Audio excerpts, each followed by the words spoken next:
EQI with 3 P's at the end. It stands for Expression of Equity, Interest in Public and Private Projects and Partnerships. So that's a lot of P's. And Both Tree is a CMMI level 5 company which offers IT solutions to CSR practicing companies, and they're both co-hosting this event this afternoon. Let me introduce the panelists this afternoon. So we will have a panel discussion on social value investing and its relevance in a country like India. And followed by that, we will have a book launch, and we will also have the session open for questions if any of you would like to ask. I first would like to invite Dr. Parakala Prabhakar, Indian political economist. He is a PhD from the London School of Economics. Sir, request you to please come onto the dais. Mr. Mahesh Ramachandran is the co-founder and CEO of CIGS. Mahesh is a distinguished Sloan Fellow from London Business School, and Mahesh Ramachandran is a successful serial and social entrepreneur. Welcome, sir.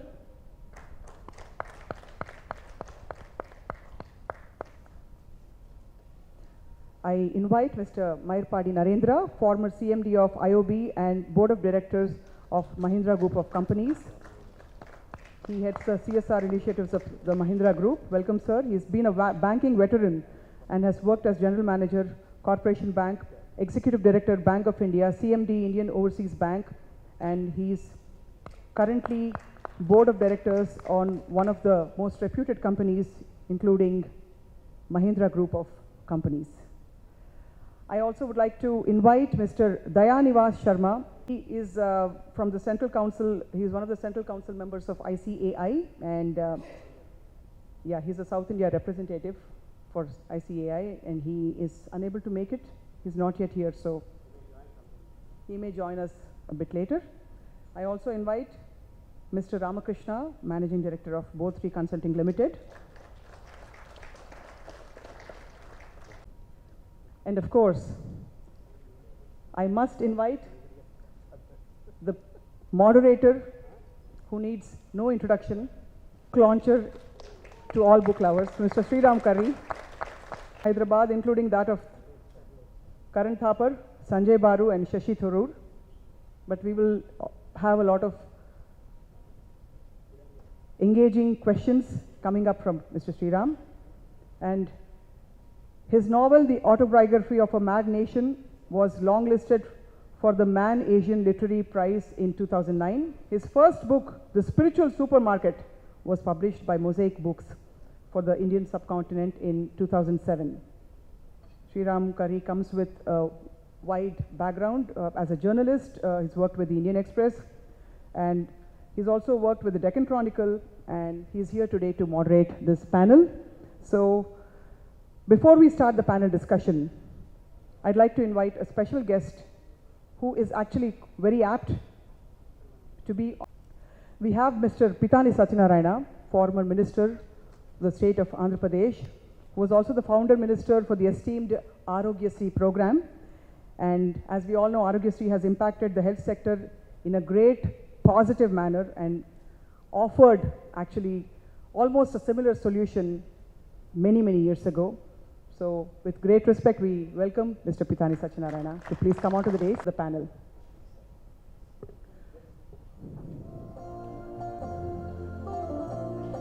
Lighting the lamp is symbolic of initiating some.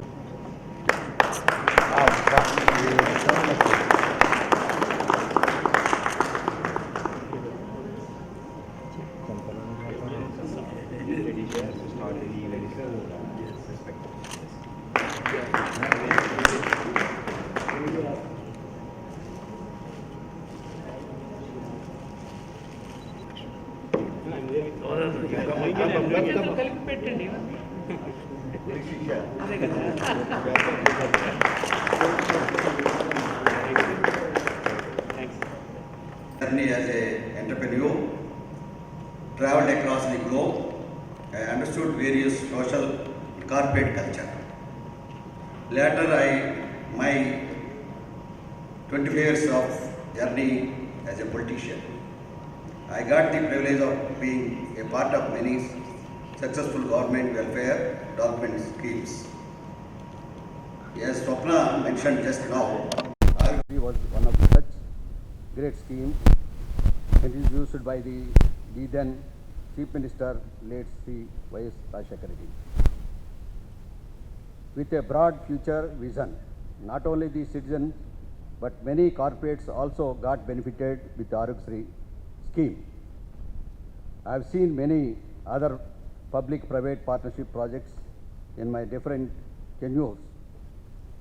As a Professor Williams mentioned in his book, the profit with purpose and drives the world. As an advisor of the Equippp Foundations and closely associated with this platform, I firmly believe the cross-sector partnership is the need of the hour. We have sensed this phenomena way back 10 years ago and brought CSR NGOs, Philanthropists and NRI together to accomplish social task. 108 services was a such best fit model of the CSR initiatives. You should remember CSR was the not obligatory in India that time, but we introduced this model and made it a grand success to the public. So we have learned panel members here who came. We can elaborately discuss this subject, but I have a request from my side. I am an Indian politician and this event is related to Indian book launch of social values. I wish there will be more discussions on the subject in the interest of our country also. Thank you all, and the mic may be hand over to the Sri Ram. Thank you. And we'll get on with that which you're all waiting for, the discussion on idea that is at the same time captures the evolution of this idea from its early stages in America, various political ideas which made this possible as of this moment. I was a little concerned, Professor Eimicke, when they announced your name and you took that chair. From where I sit, I see you've taken an extreme left position on a subject which assumes pure capitalism is dead. So as we start this discussion, I'll begin the first 10 minutes to 15 minutes on pure political economic questions. I would not only involve Professor Eimicke but also go to Dr. Parkala Prabhakar to give us the Indian contextual equivalence, sometimes similarities, sometimes differences, and then we will move on to the actual framework. But my first question to you, is in this book an assumption that pure capitalism is dead, that the private sector and government should not work in silos, and the pursuit of profit as the answer to everything is no longer valid? Well, it's no wonder that you're such a great writer, because you can make anything provocative. In my view, and we have people who are much more expert than I am, particularly about economics and global trends, but I think the era of pure capitalism as an ideal to pursue ended with the Great Depression, which we know a lot about in relation to the United States, but enveloped the entire world. And I think even the most ardent free market advocate, from a practical, leave the theory aside for the moment, recognized that there were inherent flaws that a totally free market could solve and would solve if you gave it enough time. I think the story that people probably don't know is that Franklin Roosevelt was both loved and hated at his time and since. I grew up very, very poor, and my father was a factory worker, and Franklin Roosevelt was his hero. And the perception was that Roosevelt destroyed capitalism, created big government, and the world was never the same again. But maybe the quintessential part of the New Deal, of Franklin Roosevelt's new approach to society, was the Social Security system. For the first time, that people of low and moderate means would have some security in their retirement. And as he got ready to announce it to the world, a very intelligent man was overcome with panic and fear, saying, I could say it, we could pass it, people will love it, but we can't execute it. We do not have the capacity to make this work. And he went to Tom Watson, the president of IBM. We know IBM today, but IBM was basically did file cards and accounting and kind of what we now view as like the ultimate. And he said, Tom, what can we do? I can't. He said, don't worry, we can do it. We, IBM, will build the system. It reminds me of what happened in India with Ahar. And so the Social Security system, the beginning of the end of the free market system in America, was engineered by the private sector for profit. So I think the truth of the matter is, very early on in the 20th century, pure capitalism ended and public-private partnerships began. And in the book, we try to talk about that evolution. I think what's changed today and what the book is about is that the vast majority of, certainly of younger people, of millennials and younger in the world, is that you cannot and should not separate the private sector from social impact, that the two things need to move in tandem. And if you follow the news, Ray Dalio, the largest hedge fund in the world, the recent national convention or international convention of businessmen, all concluded with the idea that business and social responsibility need to be married ahead. So yes, the free market, cowboy capitalism is dead. In all fairness, the book takes a very pragmatic approach towards public policies. It traces very beautifully, like I said, the history of America from the days of the robber barons, as they were called, the early billionaires turned philanthropists, the Carnegies, the Rockefellers. The 1929 Great Depression is treated at reasonable length for you to give a context of how the New Deal really is a landmark event in American history, which changed and redefined perhaps the understanding and acceptance of what should be the scope of government. And of course, as it evolved through the times of Eisenhower, Kennedy, and then of course the era where somebody would say capitalism found a new champion in Ronald Reagan and across the pond Margaret Thatcher, and then, but in India the timelines are slightly different. We have had a extraordinary run of socialism from Pandit Nehru right on till 1991, when the man Dr. Prabhakar once said, P.V. Narasimha Rao, who could remain silent in 16 languages, brought in that kind of a liberalization in India. So what I like to ask you, Dr. Prabhakar, is the idea of private investment partnering with government more for social impact than immediate or quarterly mindset profit too early for a country? We have not had that kind of a run of the free market to expect most entrepreneurs in India to start looking at social value or impact investing. Is this idea, is the time right for India to look at this idea?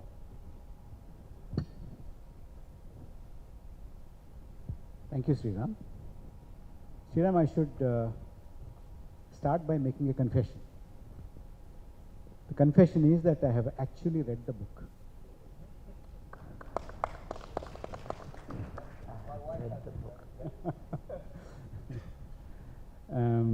Allow me to say a few words about the impressions that I have had about the book. It's an excellent work, Professor. When I saw both your names, I thought you would mainly concentrate on the American experience.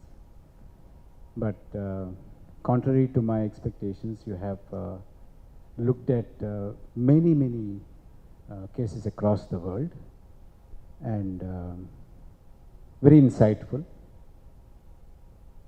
You have given, as Swapna was saying, about 3 Ps. In fact, I have 2 Ps in my own mail. And Professor talks about 5 Ps. Process, people, place, performance, Portfolio. yeah, portfolio, and then performance. What distinguishes this book, Sriram, from, you know, there's a lot of literature on this, but what distinguishes this book from the other works is that it lays down a framework. If you want to do this kind of a work, takes that kind of an initiatives, you have something like, you know, these 2 professors have probably spent days and hours of their time thinking about what should be the process, how should it be handheld, etc., etc. So that way, anybody who is thinking of going in for such initiatives, this book would be very helpful. Now, coming back to the Indian experience, India relatively is a new state. It's just 70-year-old. As Professor Eimicke said, it was post-depression, Great Depression, that the state started, you know, expanding its role. But not exactly. You know, look at the Japanese experience after the Meiji Restoration, 1868 onwards. The state started playing a huge role in investment, in industry, in protection, in export, and a host of other things which impacted, even education, universities, funding, etc. Now come to Germany, immediately after the unification of Germany, 1870, Bismarck later, and then you have the social security, what our former minister Pitan Satyanarayana was saying about the state intervening into the, now the social security, if people here may recall, it was started way back in 1870s by Bismarck. And then, of course, you had this crisis in the 30s, Great Depression, and then comes the Lord Keynes, John Maynard Keynes. And then you have this saga of the state expanding into everything.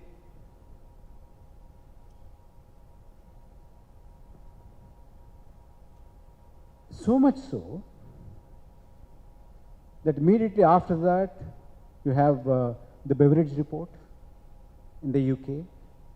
Immediately after the war, the Labour government came, and the Labour government started talking about insurance, talking about social security, talking about food subsidies, talking about the National Health Service, you know, host of other things.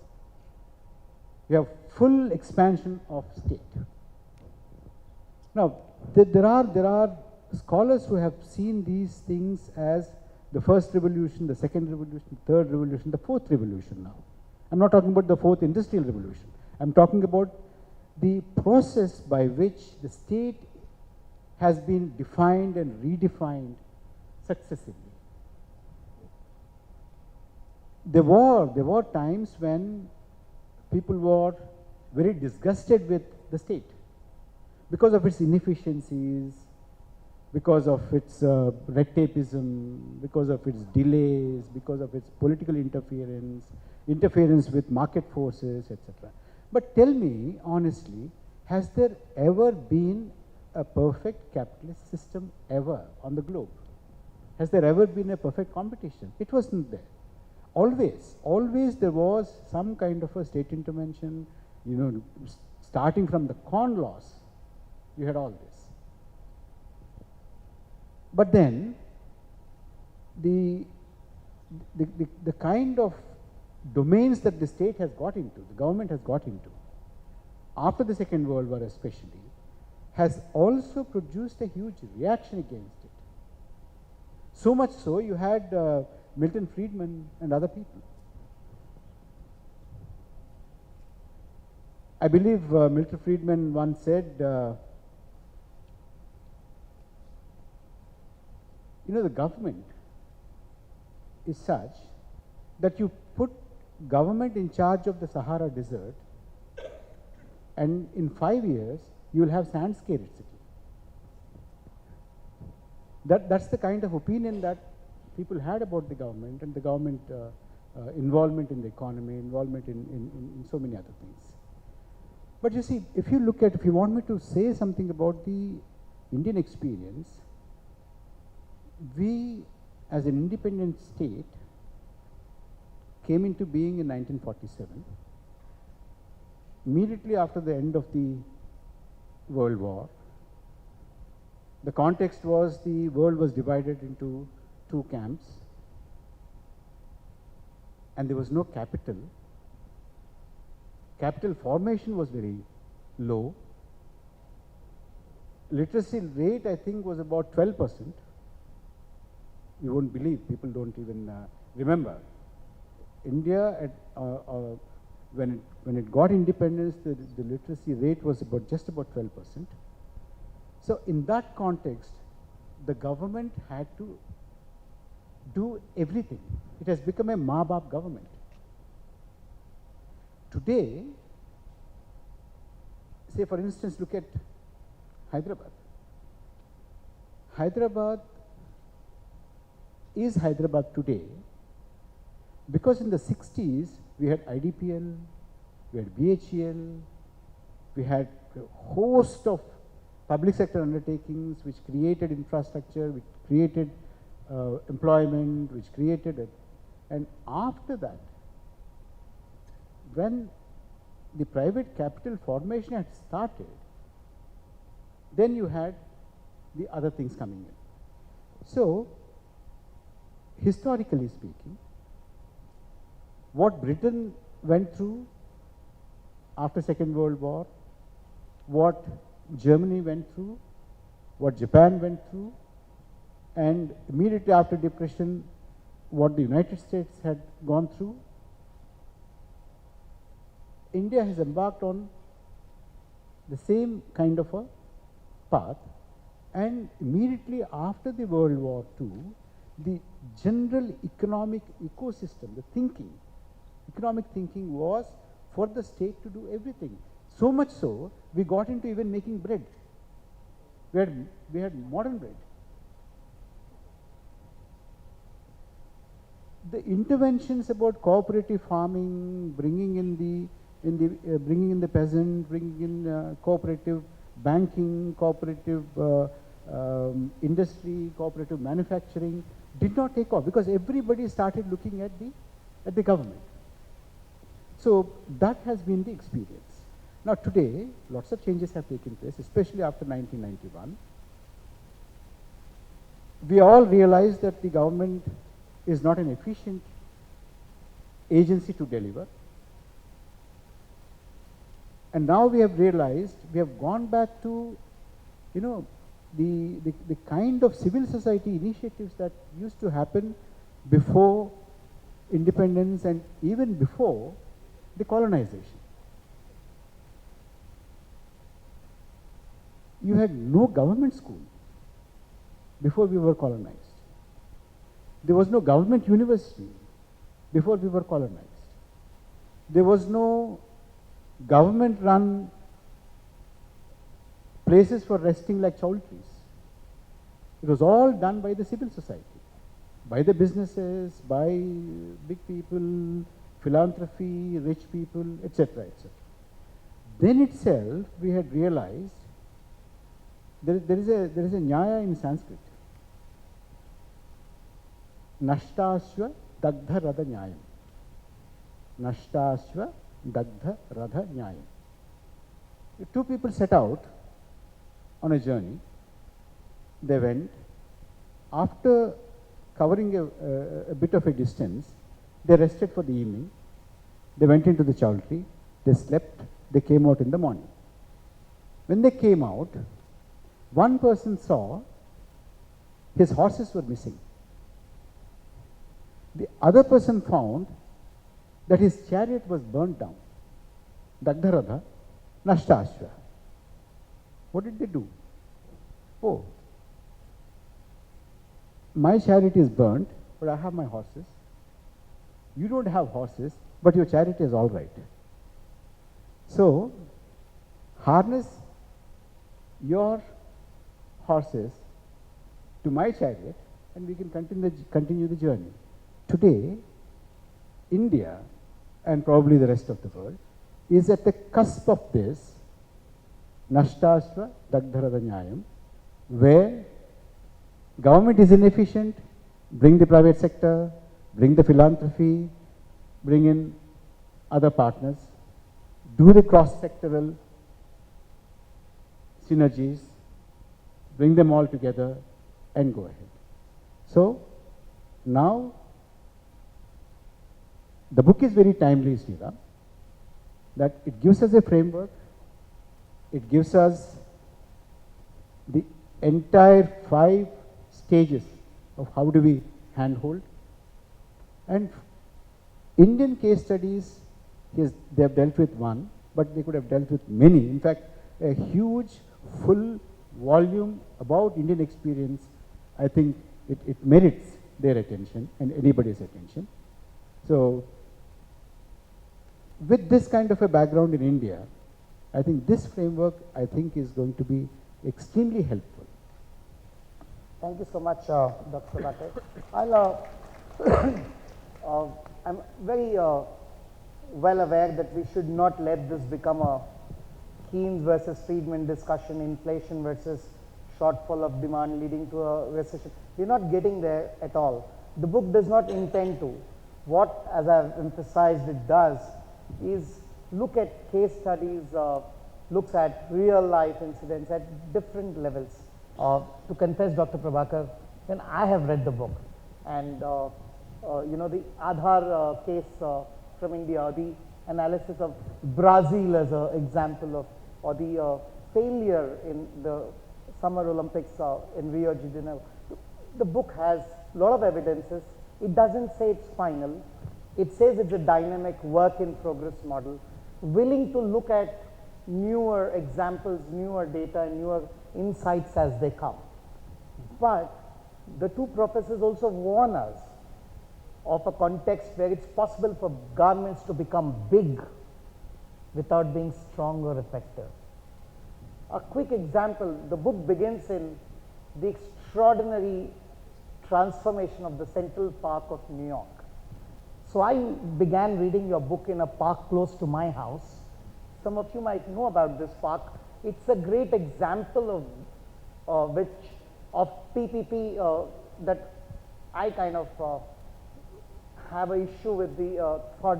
It's a dog park near Gachibowli.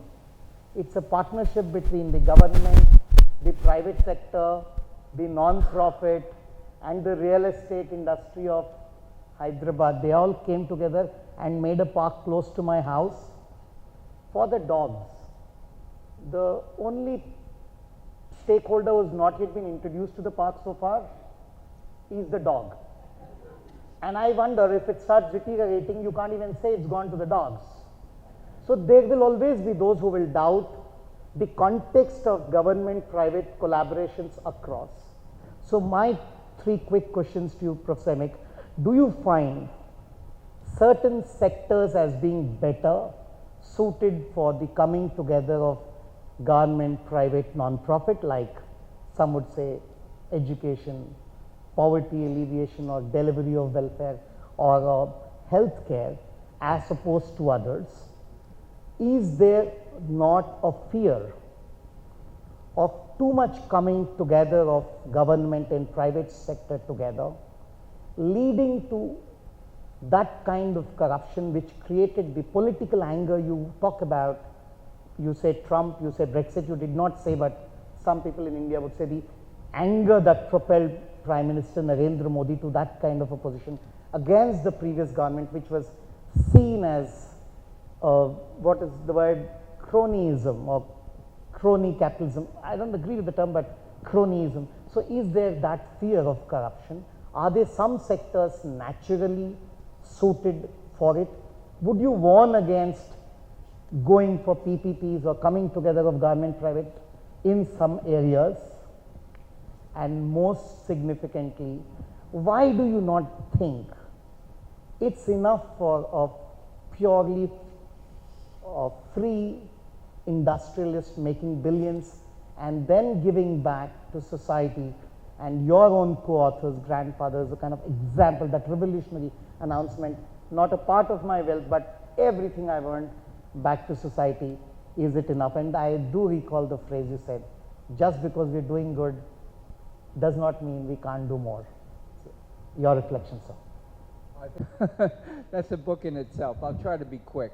On the first one, I don't think there's any sector or any aspect of policy that's necessarily exempt from the approach. I think the motivation for the approach is when existing systems, public, private, social, are not able to do it. So I think it's these cross-sector partnerships are complicated, they take time, they're not easy. So I think they should be motivated by need rather than, yes, let's just do this everywhere. So climate, inequality, housing, education, healthcare, these are issues around the world where the government, the nonprofit sector, the private sector have all struggled to try to make it work. So I think they need to work together. So problem driven. In terms of corruption and cronyism and all those things, I think, well, the place-based P really is about community involvement, community engagement, stakeholders at the table, and transparency.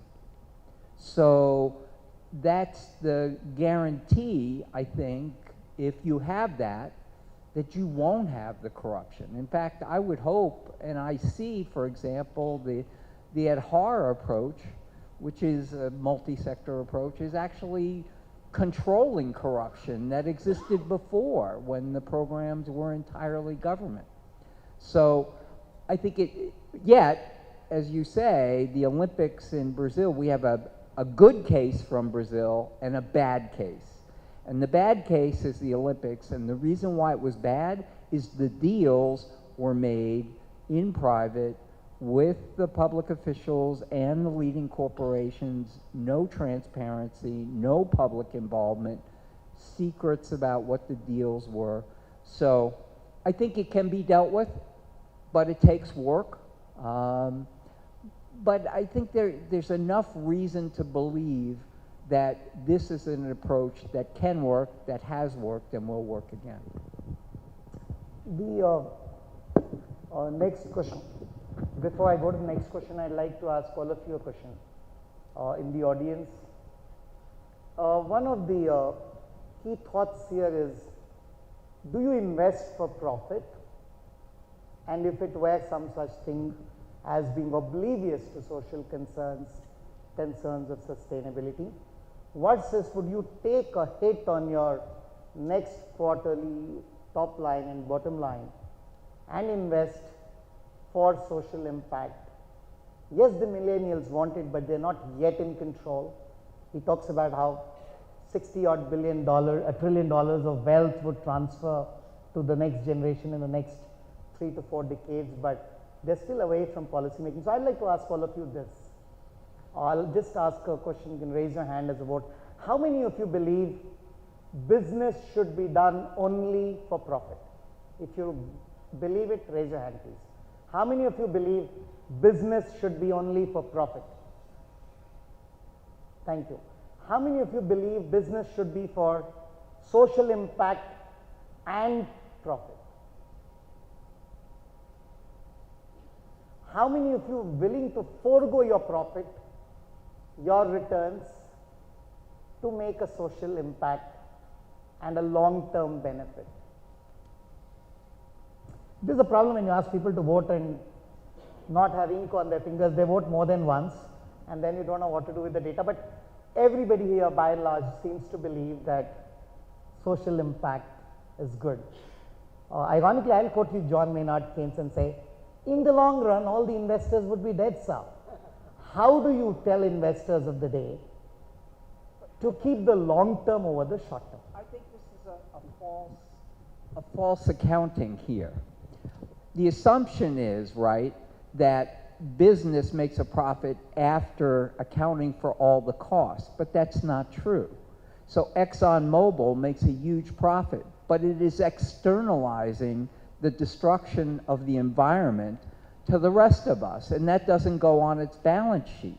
So, and I think the other false premise, that's why you're the moderator, is to say that the choice is between profit or impact.